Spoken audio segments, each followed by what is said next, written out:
অনেক দিন আগের কথা, এক গ্রামে একটি দুষ্টু শিয়াল বাস করত। সে প্রতিদিনই সুযোগ খুঁজত কিভাবে গ্রামের প্রাণীদের ধোঁকা দিয়ে নিজের পেট ভরাতে পারে।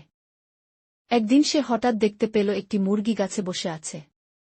শিয়ালটি মুরগিকে দেখে বলল, ওহ, কি চমৎকার মুরগি তুমি! তোমার পালকগুলো তো সোনার মতো ঝলমল করছে। নিশ্চয়ই তুমি এই গ্রামের সবচেয়ে সুন্দরী মুরগি। মুরগিটি শিয়ালের প্রশংসা শুনে একটু হাসল, কিন্তু সে বুঝে গেল শিয়ালের মনোভাব ভালো নয়। শিয়াল আবার বলল, তুমি যদি একটু নিচে নেমে আসো তাহলে আমি তোমার জন্য গান গাইব। তুমি আমার প্রিয় বন্ধু হয়ে যাও। মুরগিটি চতুরভাবে বলল, তুমি এত ভালো কথা বলছ, কিন্তু আমি শুনেছি তুমি অনেককে ঠকিয়েছ। তাই আমি মাটি থেকে অনেক উপরে বসে আছি। আর তুমি যদি সত্যি আমার বন্ধু হতে চাও, আগে একটু দূরে গিয়ে দেখাও যে তোমার মনে কোনো খারাপ চিন্তা নেই। শিয়ালটি বুঝল তার চালাকি কাজ করছে না। সে ক্ষুব্ধ হয়ে চলে গেল।